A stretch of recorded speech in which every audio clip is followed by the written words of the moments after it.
Hey everybody, this is Paul Redding with Compliancy Group. Thanks for joining me today.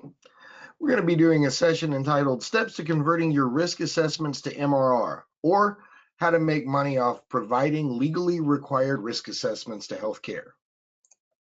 Today, what we're going to be talking about is using your risk assessments, kind of a standard deliverable that most MSPs and VARs out there are providing their clients, using those to get into new and prospective client environments, uncover opportunities that way. We're going to talk about the specific requirements for assessing risk in the healthcare industry, what's required by specifically HIPAA legally. We're going to talk about whether or not you should charge for that SRA. So some people use it as a lead loss, others are out there charging for it. What do we think you should do, or what I personally think is probably the best option? And then one big age-old question, I did a risk assessment, but now what do I do with that? How to actually convert that conversation and the work that you've done into monthly recurring revenue. So for those of you not familiar with Compliancy Group, not clients maybe out there, we are a 15-year player in the healthcare space, been there since 2005. In fact, in the healthcare industry, Compliancy Group is something of an industry standard. Our seal of compliance, which you see here, this is what we give you when you complete our process. It's endorsed by more than 40 major medical associations, some of the top EHRs, for example, in the country. Use that seal to illustrate their good faith and HIPAA compliance to the world. We're very proud to say that in that entire history of our company, despite the fact that bad things do happen to good people, and sadly some of those have been our clients, no client carrying that seal of compliance has ever failed a HIPAA audit. That's because before we issue it to you, we will have done absolutely everything it takes to make sure you have completely and totally assessed your risk, fixed everything that's wrong, and you can prove it. Now, there's lots of different regulatory requirement acts out there. Today, we are focused on HIPAA and risk assessments around it. One of the reasons that Compliancy Group is so targeted in this healthcare space, and that we believe the MSP market should be as well, is because healthcare is one of the fastest growing segments of the US economy.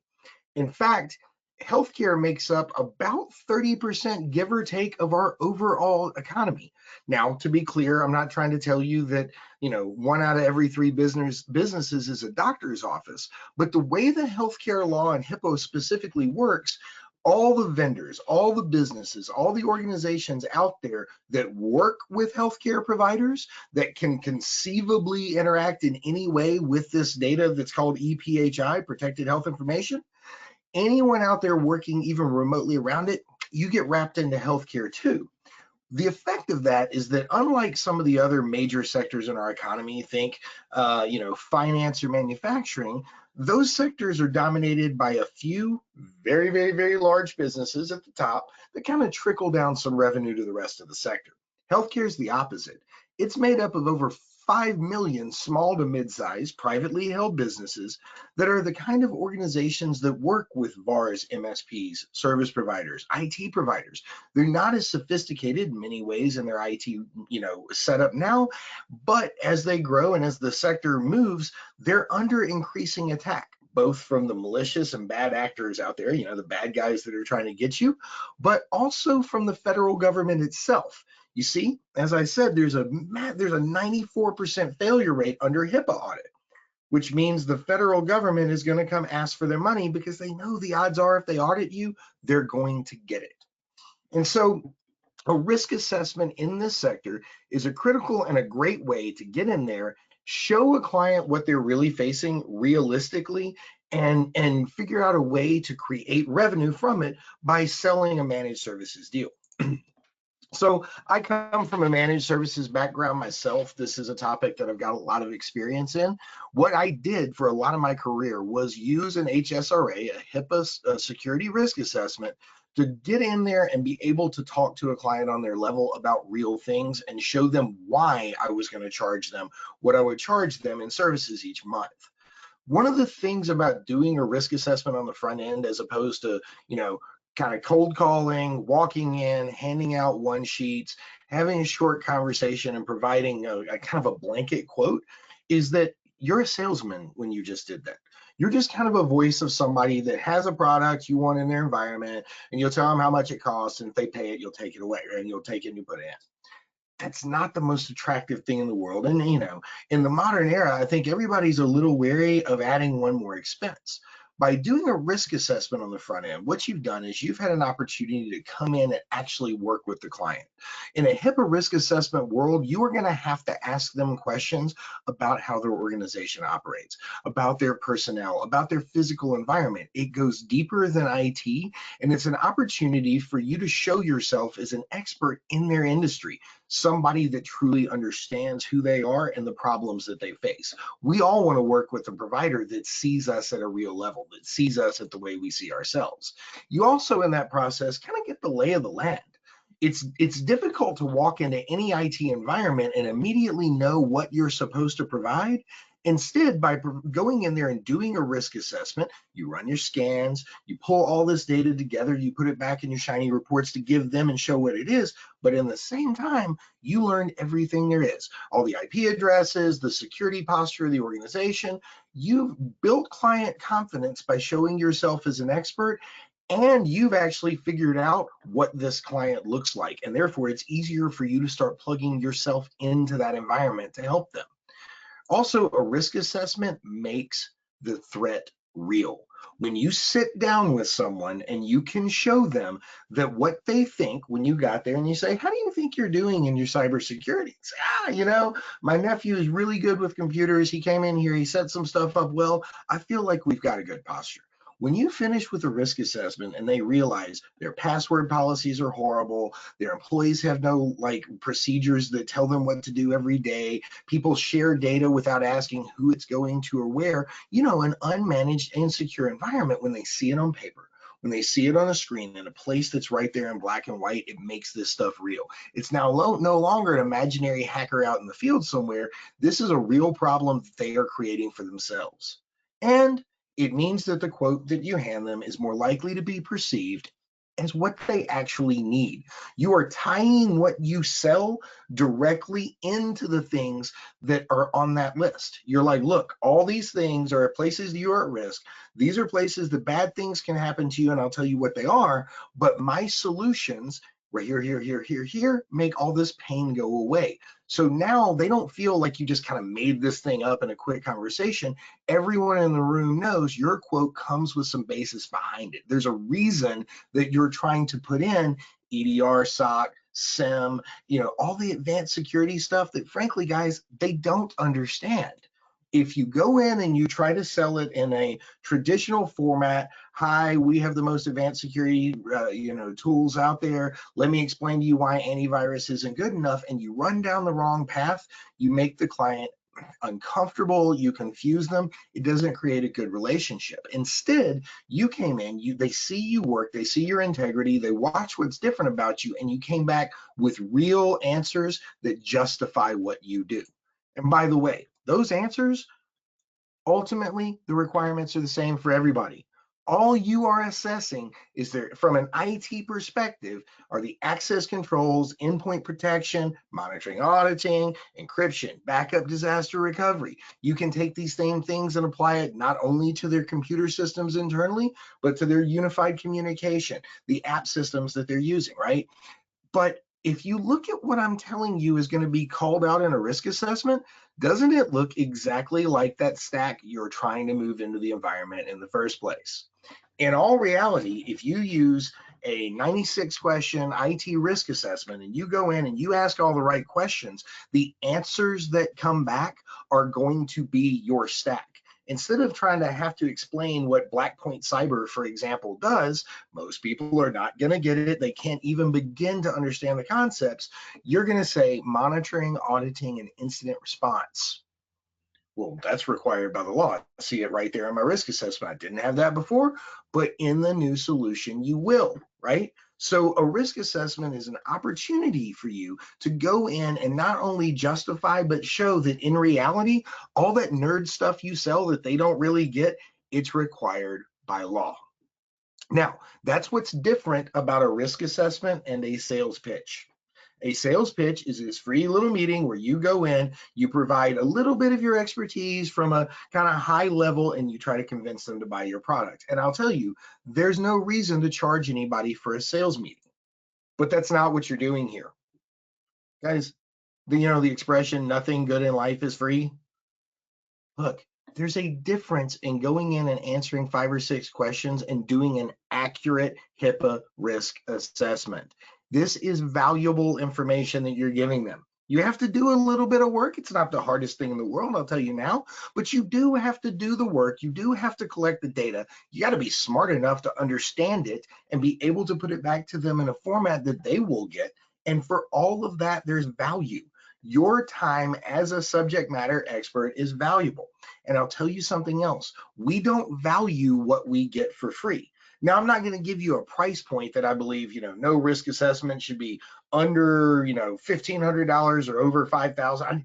I don't care what you charge for it. And deep down, it's your decision if you charge at all. But what I will tell you is that if you can go in there, talk to someone about the need for the risk assessment itself, it's unquestioned, the law calls it out. Selling a project in limited scope to basically tell them everything that's wrong, what needs to be done that would fix it, and what you would charge to do that. If you charge them for that, and it turns out that this client does not have the appetite to go down that path with you, it's one of those customers that I've run into many times in my career. They say the right things early, but when it's time to pull out the checkbook, they're not going to pay. You find that out on the front end. Somebody that won't pay you for an front site risk assessment will definitely not pay you, a couple of $100 a user per month for all their users to be compliant, safe, secure, and managed.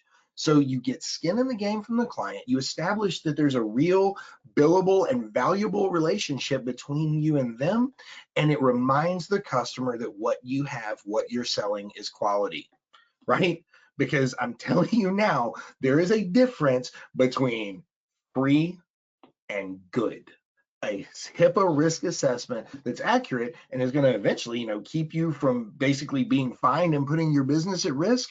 It's got to cost something to somebody. So it's either costing you and you're giving that away for free, and there's a place where in that case, I assume you're picking that value back up later. But to me, there is an intrinsic value to what we're talking about, and it defines the relationship moving forward with the client. Now, this is also another place where I said good is not free. Yours is good because unlike the other guy that may come in and say, hey, I'll knock this out for free. Hey, let me ask you a few questions. I'll tell you if you're HIPAA compliant. They're talking about the IT. They're going to do a questionnaire and they're going to run them through some stuff that is 100% IT related. They're going to run a couple of scans and say, well, from what I can see, you're HIPAA compliant. Guys, that's not what your client asked you to do. A prospect that you're talking to that asks you for a HIPAA risk assessment is asking for more than a couple of scans and the answers to some IT questions. What they're asking you to do is what the federal government is going to do to them if they are ever audited. You have to look at the 7 fundamental elements of an effective compliance program and tell them what to do better to fix this, okay? Some of it is IT. But if you read them, and I'm not going to sit here and read off all 7, I assume everyone out there can read these. My question for you is, where is the IT? When you read something like conduct effective training and education, develop effective lines of communication, where is it that your IT risk assessment that you do for the paint factory over here, where is it going to address that? It's not. That's the difference in a HIPAA risk assessment. It's larger in scale and it looks at business standards within the organization as well. Now, I'll tell you now that conduct internal monitoring and auditing, like half your stack is wrapped up right there. There's a tremendous amount of IT that's inside these fundamental elements, but the IT alone is not going to get you or the client there.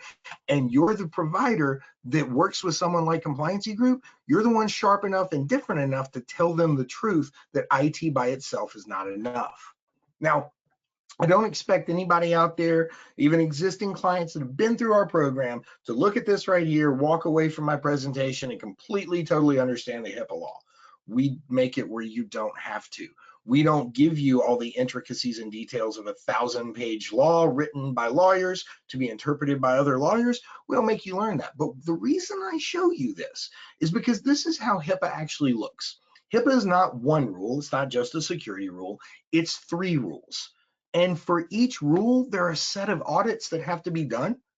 assessments that have to be done in order to tell an organization if they are actually compliant. The privacy one, for example, has nothing to do with IT at all. In privacy land, this is why when you go to the doctor, you had to fill out the old stack of paperwork, right? In the new telehealth world, this is this giant form you have to click through that tells them what they can and cannot do with your medical information around your treatment, right? The security rule, when I say that, most people out there and almost all MSPs that we haven't talked to before immediately go, yep, I got that. That's what I do. Well, partially. See, an IT security risk assessment is required under the security rule. It is critically required and it must absolutely be done every year. You're doing a great job by doing it, but in so doing, you are actually only taking care of 1/3 of the security rule. It is literally 1/3 of one of the HIPAA rules out there. Even in security, there's 2 other audits that have nothing to do with IT whatsoever that have got to be performed. And those questions have got to be answered by somebody, or again, your client is not compliant. And then the omnibus rule over there, I call it out because I think it's good for us to all understand it. And I got a neat little trick for remembering it. I call it the on the bus rule. This is why you care. This is why service providers out there got dragged into this in the first place. The on the bus rule says if your client is on this HIPAA bus working in healthcare, you got to get on the bus with them. It means you're part of the bus too. You're a passenger, you're in HIPAA. Okay. So all of these have an audit required, and all of them have to be done in order to accurately say that what you've done is satisfy the law.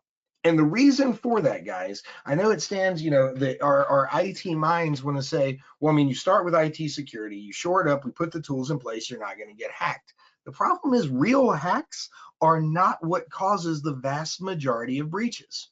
In fact, most breaches are made by human error, administrative mistakes, policy violations, deliberate misconduct, people doing dumb things. Okay, human beings make mistakes, and an organization that doesn't have what we call the soft side, all of those other parts of the HIPAA rule in place, privacy policies and procedures, the administrative portions, if they don't have that in place, you're highly likely to have a breach and end up one of the poor 94% with what is an average $1.5 million fine.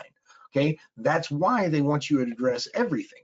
And so your risk assessment that you come in and you do for a medical provider, that HIPAA risk assessment the compliancy group helps you provide, it goes beyond just asking the IT questions. Now, this is where if you're an existing client, we are not going to make you do the high-tech Subtitle D privacy audit with your client directly.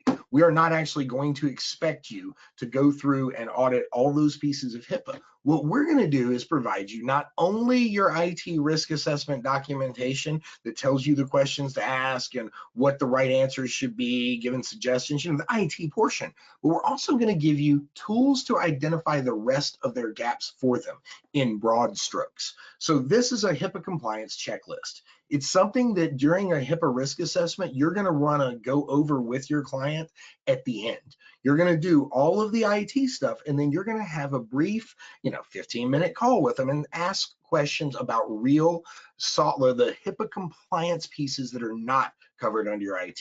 So I'll pick on just the first one and show you just kind of how this works. You're going to say, okay, doctor, now, have you conducted the following 6 required audits? Hang on, you just had us do your IT risk assessment. So I'll mark off the security risk assessment. And doc, as part of that, we actually have to do all your audit assets and devices. So there's a second audit here we took care of.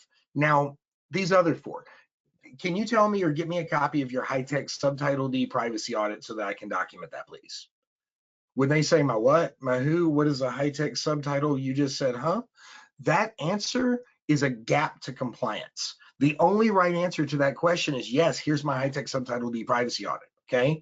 When you start asking about deficiencies that they find, and you ask them about their documentation plans, the things that they've got to have in place, you're doing something that goes beyond just the typical IT risk assessment that a lot of your, let's say your competition is out there doing, and you're identifying for them, hey, wait a minute, this thing is bigger than just my IT, and this person gets it.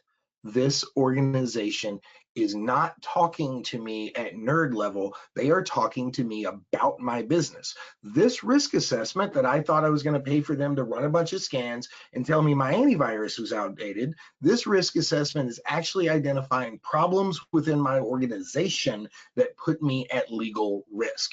Wow, this is different. I'm listening now. So guys, when we talk about HIPAA risk assessment, what's the difference is in all reality, the IT portion is just that technical side on the left. It's 2 audits. It's got to be done. It's where you start. But if you don't do the others, absolutely everything that's required under the law, you can't accurately say that you've done this. Okay? What happens? What happens is a lot of times there are service providers out there that run around and they're like, hey, I'll give you a free risk assessment as a lead loss, or here, I'm selling risk assessments right now, buy it. They come in, they run the IT form, they give the right answers back. And what happens in the client's mind is they think you made them compliant.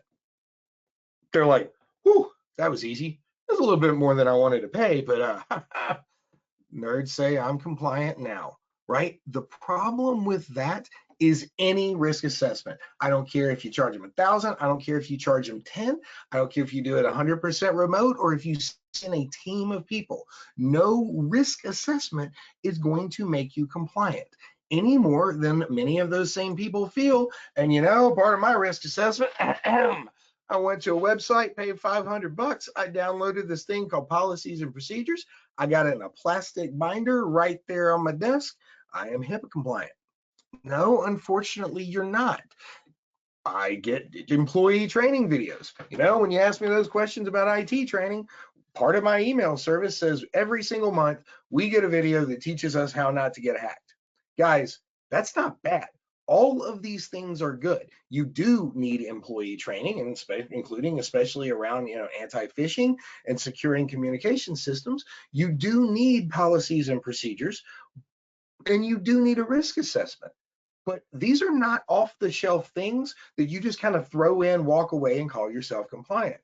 As a matter of fact, a policy that you don't follow or a risk assessment alone, a little bit of remediation in the form of going and like buying some policy that doesn't reflect your organization, that's what, when I first came up in this industry, people would call HIPAA light. When I was first starting out, I would talk to somebody and say, what do you do for HIPAA here at your organization? They say, yeah, I kind of do HIPAA light. What they mean is they paid an IT department, their nephew down the street, some managed service provider to come in and do a risk assessment. They might have even taken some of the advice, although I'll tell you, most of the folks I'm talking about were very limited in the advice they took. The IT provider probably recommended more than, antivirus as an entire security posture here, but that's what they heard and that's what they wanted to pay for, and that's what they did. And then they knew he wasn't going to write policies and procedures for them, so they went to www.standardpolicies.com. They downloaded that, they printed it out, and stuck it on a shelf. Guys, that is nothing more. HIPAA light does not exist. It's nothing more than a great way to fail an audit. One of the smartest people I know says that a policy or a procedure that you don't follow is a written list of reasons you're going to get fined. Okay?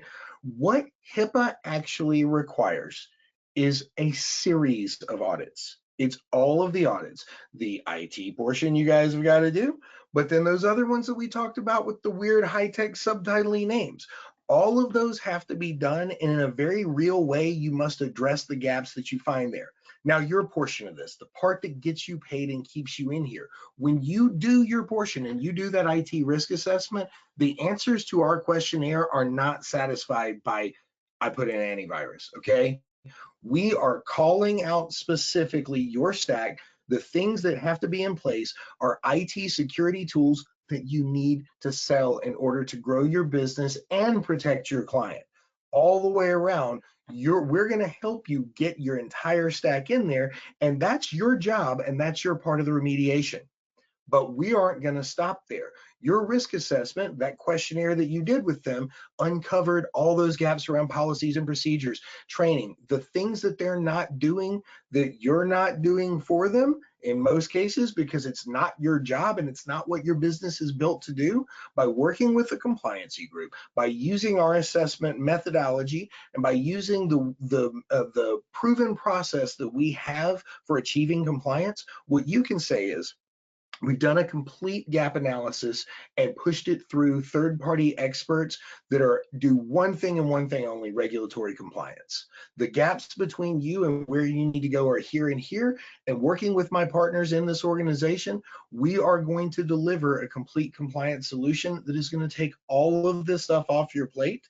And better yet, if you ever have a breach, if you ever get notification that you are subject to random audit, if any of these things ever come up, we are going to be there to justify our risk assessments, everything that's done, and prove it. And you know what, guys? You as the service provider, it doesn't fall on your backs at all. What happens is that last piece of my puzzle is incident management. If your client is audited, if you are audited, we in our system that created this wonderful risk assessment methodology and stored all that data for you, we are going to present it, we are going to put it together. And again, in our entire history, no client has ever failed a HIPAA audit using our methodology and achieving our seal of compliance.